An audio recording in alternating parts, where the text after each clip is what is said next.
I am so grateful to introduce our next member of the collective, Ariana Schindel. Ariana is a social change strategist and co-founder of the Riza Collective, a women-led collective using storytelling, healing, organizing, and research to support social transformation and environmental justice. Ariana, thank you for being here and co-creating this event together. Thank you so much, Sierra, and thank you for these beautiful speakers. I am so honored and excited to announce our next speaker, Judy Gonzalez. I've met Judy on many picket lines, standing out at strikes and actions, on vaccination lines, when tirelessly she is making sure that our communities are taken care of. Judy is the president of NYSNA, which is a New York State Nurses Association. It represents 42,000 nurses, our frontline workers in the Bronx. She works in the Bronx in the ER, seeing thousands of patients who have been affected by COVID-19. And NYSNA is fighting for healthcare equity, safe staffing, labor rights, and social justice. The pandemic has wreaked havoc on all of us, and the government failed to protect us.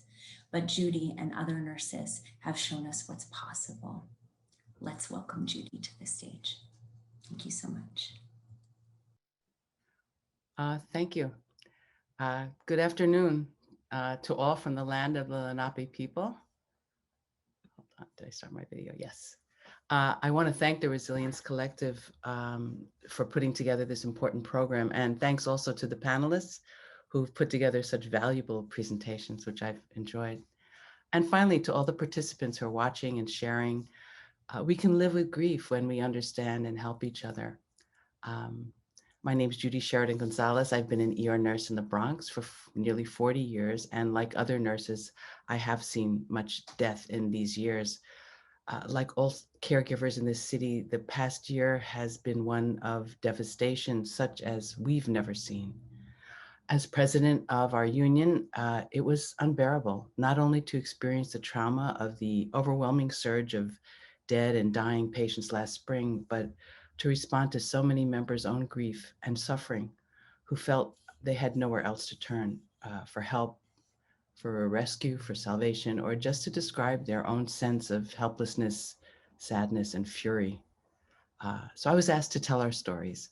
And what follows is a brief presentation summarizing some of the issues that led to the failure of our nation to combat the pandemic, the traumatic impact of the proliferation of the virus in our locality and among our people, and the hope that remains for our society to find a better way. As nurses and frontline caregivers, it's impossible for us to separate the failures of our healthcare system from the trauma of witnessing what we did.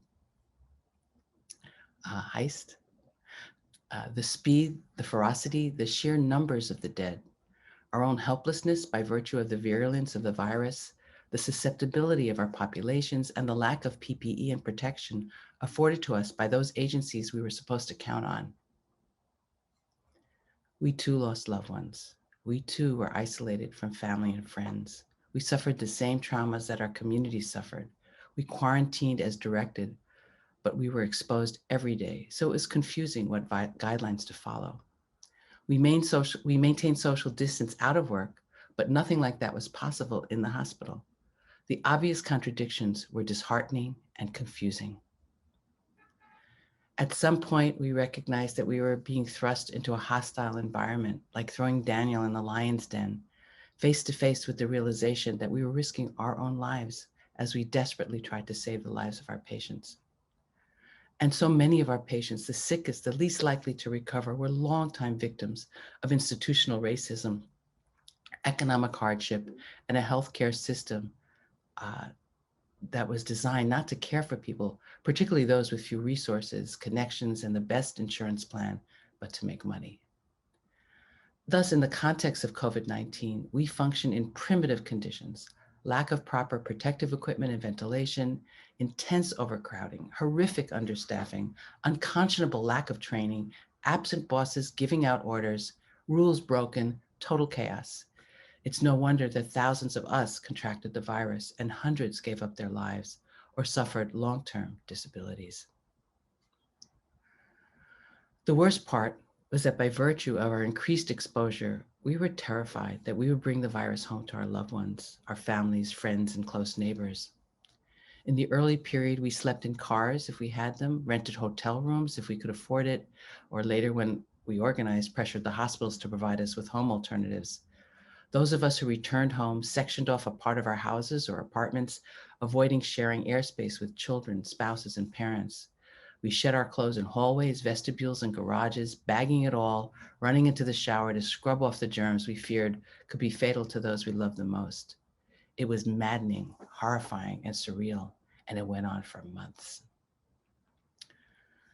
Many of us have vague memories of that period, the body bags, the trailer morgues, the terrors, the decisions that were made for us, lack of staff and equipment put us in a position to choose who would live and who would die. Who would we resuscitate when we couldn't help everyone? How could we even make such a choice? Who would we FaceTime with families who were forbidden to visit so they could say goodbye? Whose hand would we hold, knowing it would be the last human contact that they'd have in this world? Who would we attend to when we were forced to take care of 5, 10, or 15 patients whose severity of illness demanded we only care for 1 or 2 or 4? And the guilt that we were failing our patients, betraying our profession. What could we have done? What did we miss? And that guilt feels like it'll never go away. So given all of this, how could we go back to work day after day, knowing that our hearts were breaking and our spirits were being paled away? So the memories are cloudy, kind of dreamlike and otherworldly, and maybe it's a protective mechanism to avoid remembering what we can't bear. We learned in nursing school that trauma doesn't go away, it stays buried within, and we're all suffering from PTSD, yet we never had the chance to process what happened. State rules made it easy for bosses to order us back to work in half the prescribed time because we were essential, yet many of us were dying on the inside. It seemed like the regulations weren't worth the paper they were printed on because the rules changed every day until there were no rules, just chaos, confusion, disguised as COVID is the new norm. And now with the surge, though nothing like the invasion in March here in the city, we revisit that same trauma, petrified that we'll go through it again. So how do we stay sane? How do we grieve for those we lost and then face the same situation again and again?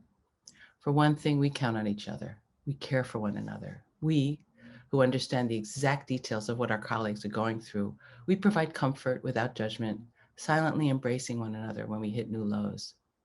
We have the privilege of each other. We don't have to explain anything. Many of us, but not all, unfortunately, learn the hard way that to survive, we have to ask for help when we're hitting rock bottom. We're like soldiers in the trenches, watching out for enemy fire, forming a collective camaraderie that we never knew existed. And it's a very special bond, a healing bond, a no questions asked bond. And it saved many of us from sinking into a deep depression and suicide, but not all. We've lost coworkers, not only to the virus, but to suicide. And it's important to know as well that this pandemic, it is not business as usual. The grief, the loss is not just of loved ones or those we cared for, but of income, of housing, of food on the table, of a sense of hope, of future. The recognition that racial oppression didn't take a break during COVID. In fact, the pandemic illustrated, epitomized systemic racism, with Black and brown people getting infected and dying at twice the rate of Caucasians. We knew that the whole situation was being mismanaged from the federal government down to the supervisors on our hospital floors. Many of us are still grieving and clearly require help to pick up the pieces. We have a union program and have recruited other volunteer therapists to help, but still no small number continue to need to help process what has happened and what continues to happen. We have nightmares about wrapping human beings so recently, talking and laughing in shrouds, taking in the pain of every patient and their loved ones. These haunt us, they terrify us, and to think that it could happen again.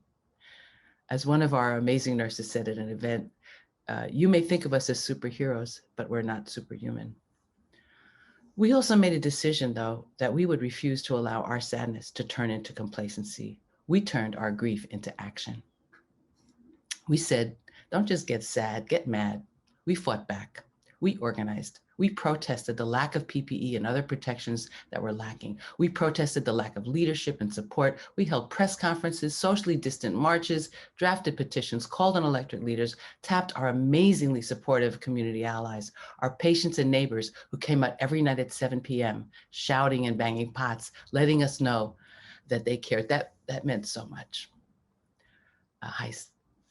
We exposed what was happening in the hospitals and nursing homes. And in spite of the government and the hospitals' attempts to put their heads in the sand, the truth is finally coming out, and it'll keep coming out until we see the changes in the health system that our patients need and deserve. How many died needlessly from COVID due to the abject failures of our healthcare system? We may never know the answer, but we do know that we will not be silent. In the face of such rabid disregard for life, for dedicated frontline workers, we won't stand by while our patients die unnecessarily, while other people lose their lives or their homes or their health insurance or go hungry, while our communities suffer. The issue of health insurance is one we're familiar with. This pandemic and the losses we suffered, the mismanagement, the absence of a comprehensive public health infrastructure, the tragedies so many have experienced has its roots in the for-profit nature of the healthcare system in this country. So it's important to know how that works. In the past 50 years, there's been an unprecedented increase in technology and the severity of hospitalized people, many of whom are living with conditions that were fatal back then. But as you can see on the graphs, representing the increase in doctors and administrators, the healthcare clinician rate barely rose, hardly kept pace with the patient population. It's that almost plateaued red line on the graph on the left and the barely visible green line on the graph on the right. On the other hand, administrators, marketers, consultants, insurance analysts, handlers, MBAs, public relations, CEOs, CFOs, high-level 7-digit salaried top dogs, those numbers skyrocketed. Their salaries mushroomed even higher. In the world, among industrially developed nations, we spend more money per capita than the next 7 countries combined, and we have the worst health statistics among all of them. Healthcare is a human right. It should never be treated as a business. This is what allows patients to become commodities, bodies, numbers, dollar signs, and what inhibits a robust public health infrastructure, the essential component of a disaster response. This is why our responses in the US were so horrendously abysmal. And we continue to pay for the failure of our healthcare system and will continue to do so until we change that system. So we're committed to fight as a union, as a social advocacy organization, and as a humanitarian principle. Grieving is a normal process that we go through when we deal with loss. But dwelling on grief, letting it eat away at us, allowing it to inhabit our bodies and brains, dominate our thinking and our subconscious minds, direct our behavior and our responses to others, to pain, to pleasure, to intimacy, to decision-making, that's not productive. And we need help to get us past that stage if we seem to be locked in. We found through using the tools that a union provides, we can begin to overcome the sadness that is based at least upon fixable problems by working to fix those problems. By organizing, educating, mobilizing others, voting good people in, bad people out, by challenging big corporations and their multi-billionaire sponsors, we can combat the helplessness and hopelessness that grief generates. We can stand together and insist that zip code will no longer determine whether you live or die, that every human being has a right to the same quality and access to healthcare, that we can't survive without a robust public health infrastructure, and that our children deserve a future in a healthy planet with all the ingredients for its people to stay healthy. In 1867, Mary Harris Jones, a school teacher and dressmaker, lost her husband and 4 children to yellow fever. 3 years later, her dress shop was destroyed in the Great Chicago Fire. Undaunted, she became a union organizer for the Knights of Labor and then the United Mine Workers. She was so committed to the cause that she was called the most dangerous woman in America, having organized many thousands of mine workers and their families against mine owners, fighting against child labor and all forms of social injustice. She never stopped missing her family, but she focused her energies on the injustices that relegated working families to poverty, disease, and death. She inherited the name Mother Jones and coined the phrase, "Mourn the dead, but fight like hell for the living." We do mourn our own dead, and we fight for those who remain and those yet to be born. We overcome our own grief with the knowledge that a better tomorrow is coming, and only we together can usher it in. Thank you. Thank you so much, Judy, and for those powerful words of Mother Jones. We know you're all fighting like hell. And so I wanted to offer one question from the audience. How are nurses impacted by the loss of a patient, particularly a child, especially if enough wasn't done in time that could have saved the patient's life? How long could a feeling like that last? I think it lasts forever. I don't know how you get over that. We haven't, I mean, you can't let it paralyze you, but that comes back, those faces, those moments, dealing with a family, you revisit it all the time. Death is something we're used to. It's really sad when people lose children in particular, or younger people, I guess, although I think it's unfair to think it's okay that older people die. I think there's a society, we don't value older people, but it doesn't go away. It doesn't go away. Yeah, we carry that with us as part of what we fight for. Yeah, thank you for that. I think we have time for one more. How can we support our communities and frontline workers and be an activist for grief when it's coming from so many different places, including racism, ableism, lack of healthcare, etc.? We have to fight for a better system. We have to fight for a better economic system, a political system. We have to fight against racism, destroying whatever organizations or structures or ways in which we can do that, from writing letters to voting to being part of rallies and demonstrations and organizing. And that's really helped us in many ways with our grief, but also making our society a better one to live in and to die in. Thank you so much for those words, Judy. So powerful. And every day we want to honor, particularly now, the essential workers like you, the work of NYSNA, who are fighting every day to honor both the dead and the living. Thank you for your powerful work, and we will see you in the streets. I'm now excited to share with you a little more about the fire that fuels. The Fire That Fuels is a global network of activists building regenerative movements. Fire That Fuels works with local activists and mental health providers to develop tools and training and support structures to reduce stress and trauma and develop more regenerative forms of activism. This regenerative activism moves us beyond burnout and conflict to strategy that can renew and sustain us, unite our movements, and bring us these powerful transformations that we are all looking for. The next two speakers that you will hear are part of Fire That Fuels. One is a powerful team of domestic worker activists and leaders who are leading the struggle for workers' rights in and around New York City. The second you'll hear is Douglas Mwadri, a leader of the LGBTQ community in Uganda. These communities have created regeneration circles, spaces for healing from grief, loss, and trauma, and they'll be sharing those with you today. I'd like to share a note with you about translation as we invite up the next group. Our next presentation, which is our domestic workers, will be bilingual in order to support language justice. Remember, our languages are our power. We want you to really hear the powerful voices of the domestic worker leaders in Spanish, while also hearing our interpreter voice over in English for understanding. Our session will be interactive, so please enter your answers into the chat when prompted. We are going to be inviting in ancestors, those we have lost, and those who have yet to come. So looking forward to hearing all of your voices in the next session.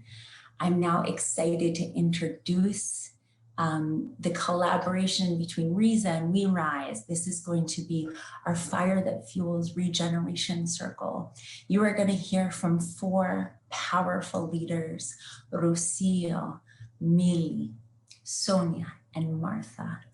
Each of them have been leading powerful regeneration circles through the pandemic and beyond. They're activists and leaders representing frontline communities and essential workers in the times when we need them the most. Let's turn it over to Martha.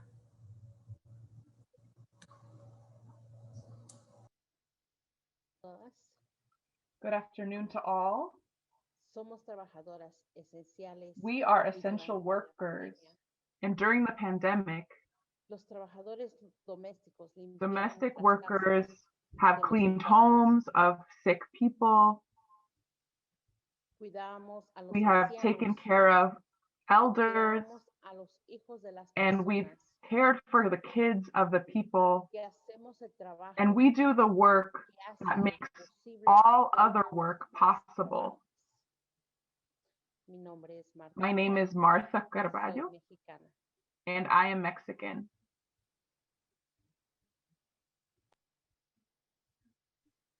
Soy peruana. I am Sonia Peláez. I am Peruvian. Mila? I am Mila. Rocío López, es mexicana. I am Rocio Lopez, and I am Mexican. Somos regeneradoras We are regenerators, y facilitamos círculos and de we regeneración facilitate regeneration circles que alimentan y nos levantamos con fuego que alimenta. with fire that fuels, and we rise. Y nos levantamos con activistas de trabajadoras With activists de nuestra of comunidad. domestic workers in our community. Hemos estado liderando We have been leading regeneration circles compañeros trabajadores with our co-workers durante la in pandemia. domestic work during the pandemic.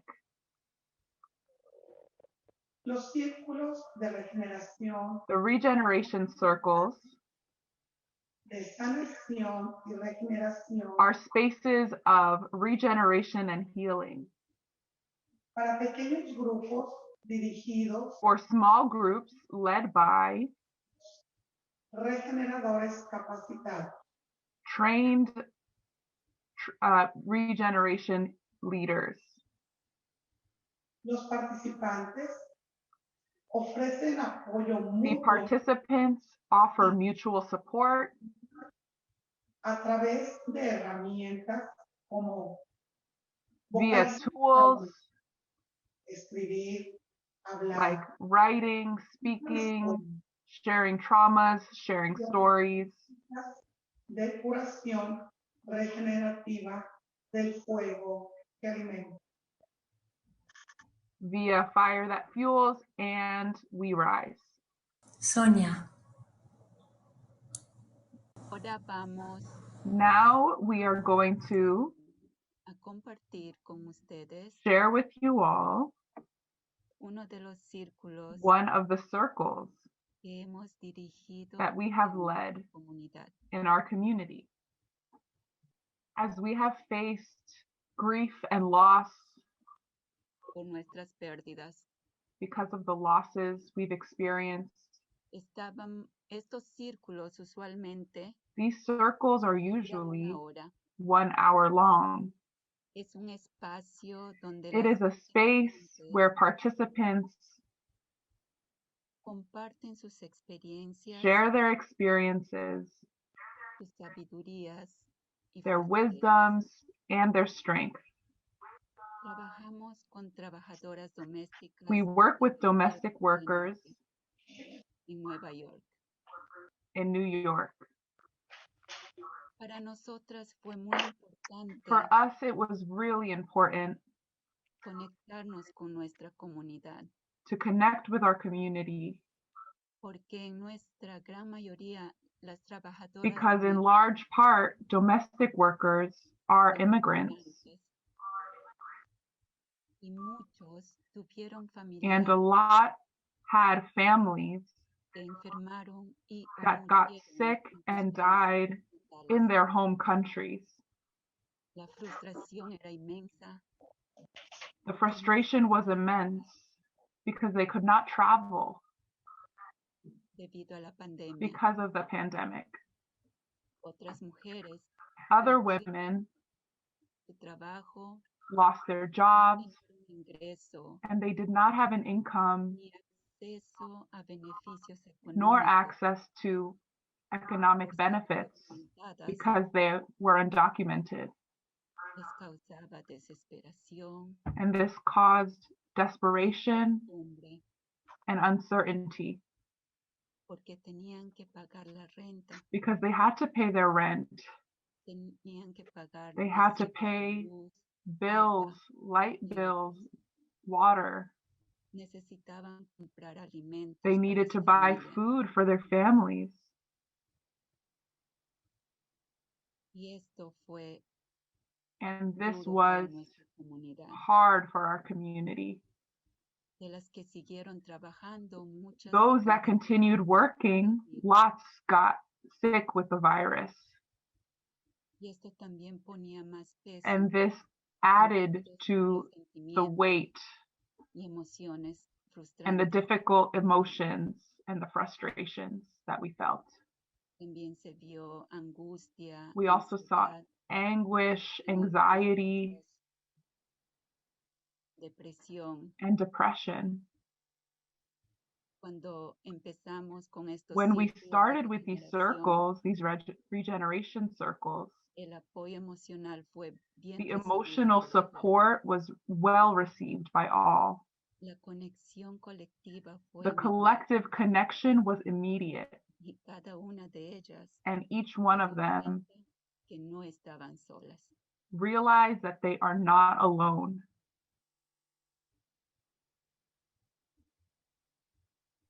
Bienvenidas a nuestra demostración Welcome to our de demonstration regeneración. of regeneration circles.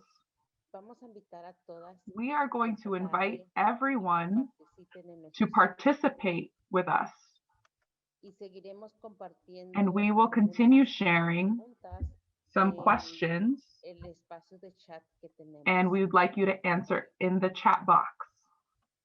Ahora les voy a leer una frase. Now I will read a quote.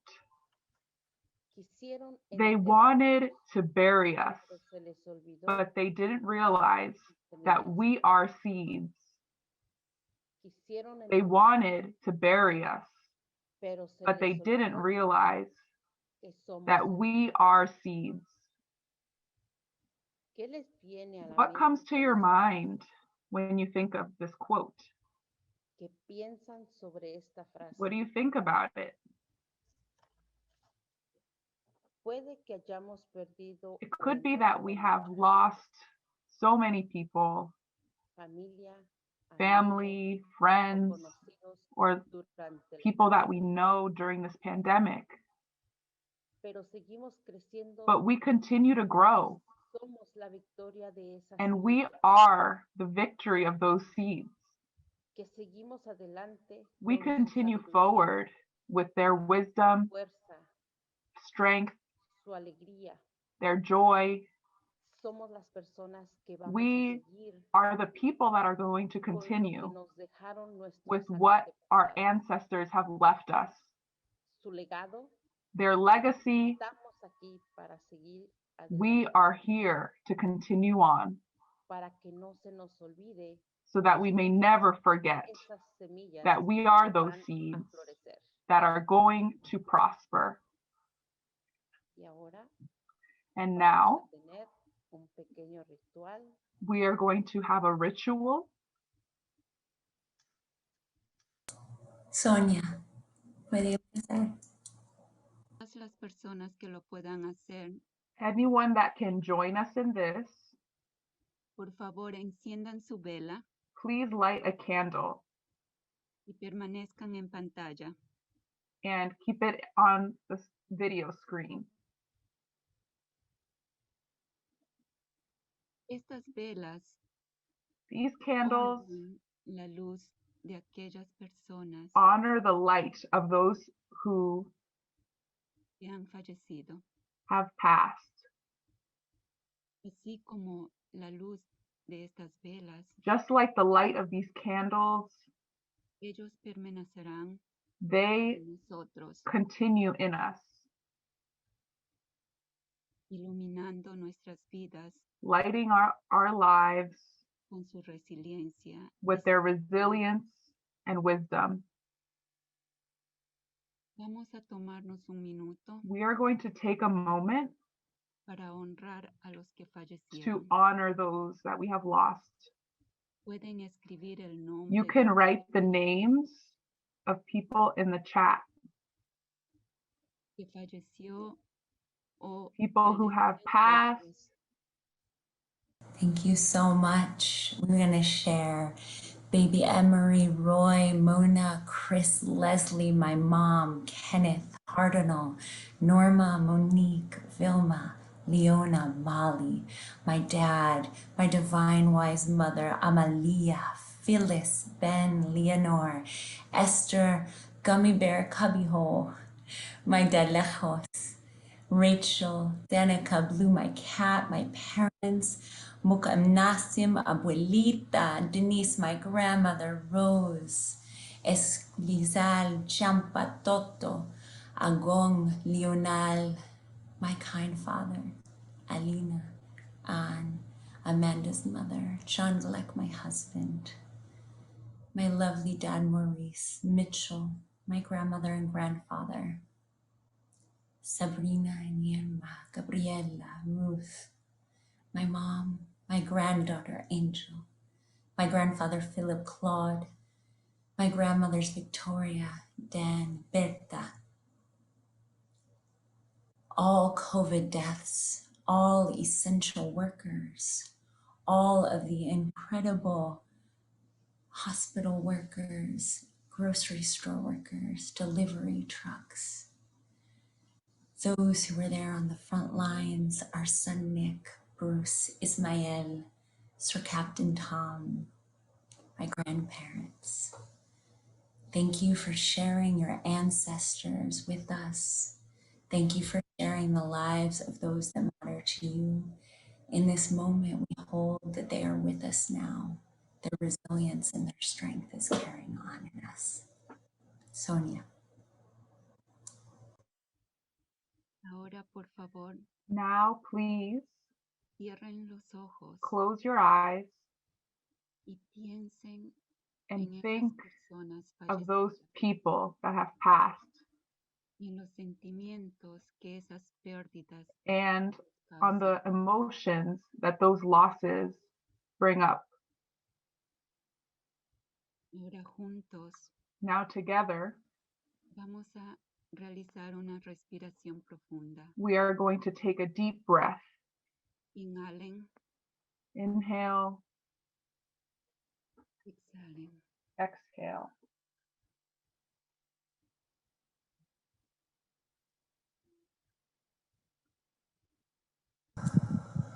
Gracias para esta respira. Thank you for that breath, Sonia. I'd like to pass it to Millie. Mila, puede unmute. Ahora les voy a pedir Now I'm una going to hoja ask de papel that you grab a piece of a paper, todos los que tienen y los que no those pueden who are pueden able to, escribir en el chat. and if you're not able to, you can write in the chat. Que escriban sus respuestas a las siguientes preguntas. Write your responses to the following questions. ¿Cuáles son sus miedos que What are surgen the fears that come up ante una pérdida in the face of a o loss pensar en aquellos que or hemos perdido? thinking about who we have lost? Puede ser ahora estoy sola, It no could podré be seguir, now I'm alone, no voy a conseguir trabajo. I'm not going to be able to find work. ¿Cuáles sentimientos de culpa ante una Does any pérdida guilt o come al up pensar in the en face aquellos of que loss hemos perdido? or thinking of those we have lost? Ya no voy a tener un amor como I'm- él I'm not No going to have puedo another love like him. para toda la vida. I'll be alone for the rest of my life. Cuánto lo amaba. I won't be able to tell him how much I loved him. ¿Cuáles otros sentimientos difíciles que What other llevan difficult feelings en torno a are you este dolor? holding around this grief? dolor, pain, rabia, rage, ansiedad, anxiety, depresión, depression, frustración.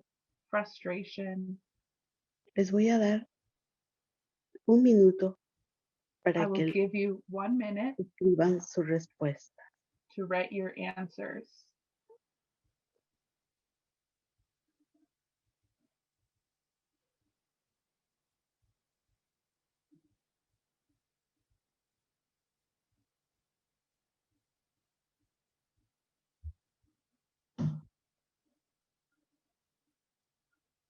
Thank you. I see not being able to fulfill wishes, fear of being unwanted, the things I should have said, the loneliness.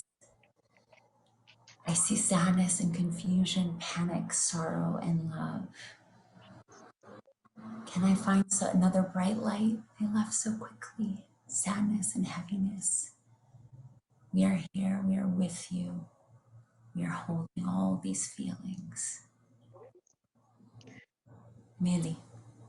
En estos momentos In es these moments, sentir miedo, it makes sense to feel fear sentimientos fuertes cuando no podemos or entender. other difficult emotions when we can't be with our loved ones. Ahora vamos a doblar Now we are going to fold juntos nuestro the papel paper. con sentimientos. Cuando lo doblamos, When we fold it, nos damos cuenta que esos sentimientos we can son realize parte de nosotros, that those emotions are part of us, pero no nos pueden abarcar completamente. but they cannot consume us completely. ¿Cuándo puede traer algo de miedo, culpa a este espacio? You may carry some of that fear and guilt into these circles. Rocío? Rocío, ¿me escucha?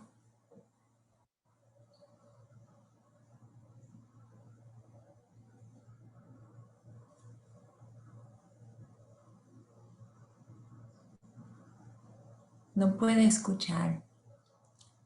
Martha.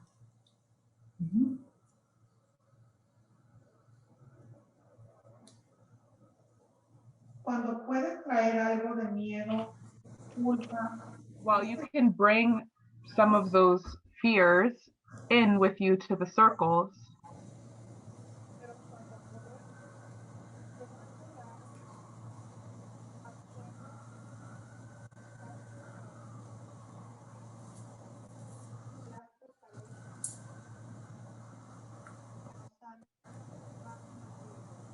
Rocío, más cerca del compu, por favor. No podemos escucharte. Más arriba, por favor. Y sí podemos continuar.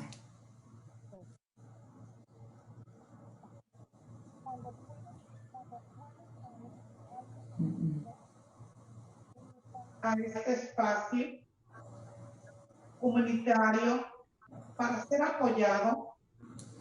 This community space is good for support. Pero cuando podemos dejar de lado algo, And when we are able to let go of these difficult emotions, hacemos más espacio para la resistencia we y make la more room for the resistance han transmitido. and the wisdom that our ancestors have left us. Escribe en el chat qué resistencia o qué fortaleza te han Right. ofrecido a ti o a mí. Write in the chat Otras personas importantes al mundo. Write in the chat what resistance strategies or tools of wisdom and strength have your ancestors left you. Escribe en el chat. Gracias por darme. Please write in the chat, thank you for giving me blank. La fortaleza, por ejemplo, de la perseverancia. For example, the strength of perseverance, de ser responsable, de saber reír, to be responsible, de darme el amor, to know how to give love, el respeto. to understand respect. También podemos escribir en el chat, gracias por darme. Gracias, Rocio. I see in the chat, thank you for giving me music, openness, love, and empathy, for telling me not to overthink life, for giving me grace and wisdom, a fighting spirit, and limitless strength. Thank you for giving me the ability to interact with you beyond the veil, for giving me the fact that death is part of life, for teaching me how to always make loving choices, even in the face of fear, for giving me faith, the life I wish we had more time together, for perseverance in the face of hardship, the joy of telling our stories, laughter, and unconditional love, the mischief. Gracias a darme el amor. Thank you so much. Thank you for all the energy and wisdom of your ancestors that is here with us on this call. All 400,000 of us who are now here with all the wisdom, knowledge, skills, and resilience that have been passed down to us. Somos semillas, somos semillas, somos semillas. We are the seeds. Gracias. Thank you. No estamos solos. We are not alone. Tómense un segundo para respirar profundamente. Take one moment to breathe deeply Y miren en esta llamada cuántas and personas look somos at how many of us are on this call para apoyarnos mutuamente en nuestro dolor to provide mutual support in our pain y en nuestras emociones. and in our Recuerden, emotions. Remember, semillas. we are seeds.